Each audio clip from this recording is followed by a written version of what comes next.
Hi, good afternoon, everybody. It's Monday, March 28th.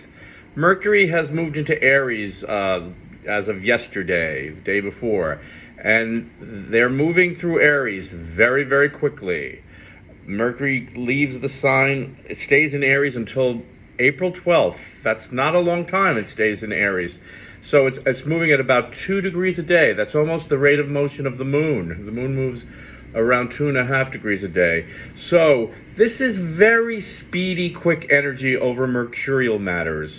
Mercury is about communication. Mercury rules transportation. Mercury is the left brain thinking. It's learning, it's education. It's about the daily routine of life, the errands we have to do every day, the work we have to do every day, how organized we are every day. So when it's moving very quickly, Mercury says I could accomplish a lot. And Aries will intensify and double down on that energy because Aries is the fastest sign of the zodiac. Aries represents everything that gets done competitively, quickly, aggressively, bombastically. It doesn't it likes to think on its feet. It likes to move. So this is a doubly fast thing. So the positive side of this energy is you can get a lot of work done. You can multitask. You can make lists. You can check them off. You can do things quickly. You can really accomplish a lot in your daily routine at work, anything mercurial. But the negative side of this energy is being a little too hasty, moving a little too fast, multitasking without actually giving enough attention to all those tasks that need to be focused on. So you have to be very quick, very careful about accidents or not dotting your I's or crossing your T's. It's doing things a little too quickly, too hastily, too competitively. So you have to, work with this energy, kind of constantly balance it. The other thing we have is Venus is coming out of its besiegement between Mars and Saturn. Venus has been besieged between these two planets for the most of this month. And so it's like being between a rock and a hard place around Venus issues, which would be love, relationships, money, things we value, our talent, our creativity. So Venus has kind of been, it's almost like being in a vice. It's almost like too much pressure being put on it. So as she comes out of this besiegement today, tomorrow, you will start to see things pick up in terms of of money, things of value. Things will come to light. Things will start to move forward. Things will be progressing. Venus is a diplomatic planet. It rules the sign of Libra and Taurus. From the Libra aspect, it's about diplomacy. So let's see what happens in Ukraine. I don't have any high hopes here, but there might be an unleashing of things regarding diplomacy, but it also could give free rein for other kinds of actions there. Within your personal life, I like to talk more about personal things here. A relationship can start to unfold and move forward. A money issue that has been snagging you can move forward. Venus will be entering the sign of Pisces when it's out of its besiegement, which is the sign of its exaltation. So that's unconditional love. Venus here would be beautifully placed for doing anything of sacrificial type things, helping others, opening up your heart, sharing, giving, loving, without boundaries, without borders. This would be a wonderful energy, again, on international levels. If things are so horrible in a war-torn country here, this would be the donations of money for charities, compassionate things, helping behind the scenes, doing things without wanting anything in return. So on an international level, this would be lovely. On a personal level, it would be lovely, wherever it's happening in your chart.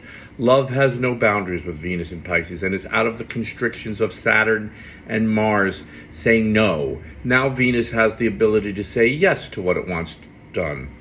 I want to just mention briefly what happened at the Academy Awards last night in reference to kind of some of this astrology.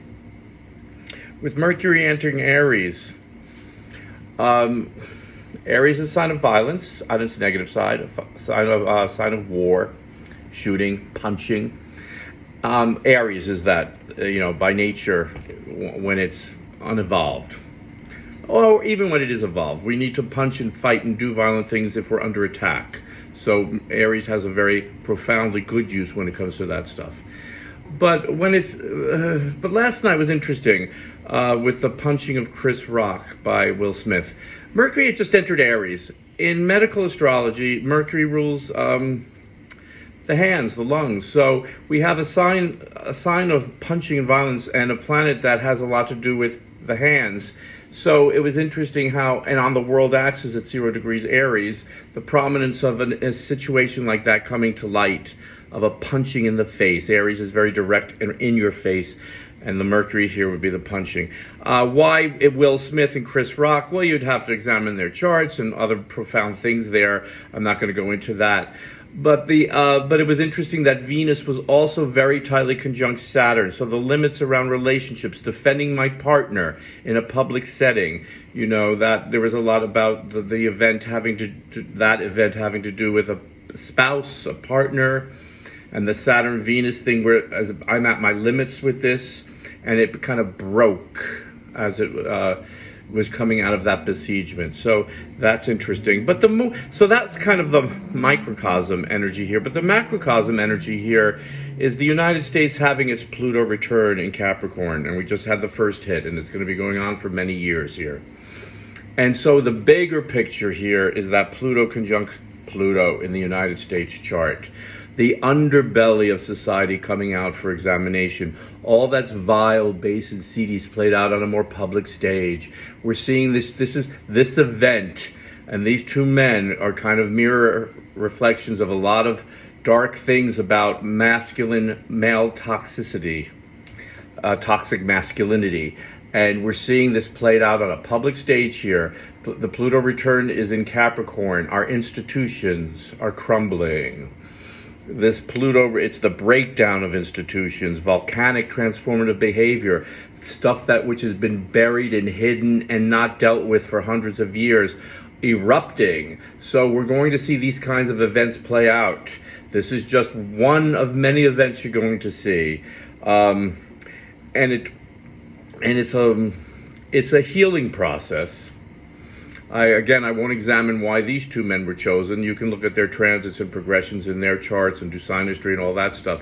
But they are representing something on a collective level here of dealing with the boogeyman underneath, the darker side of who we are.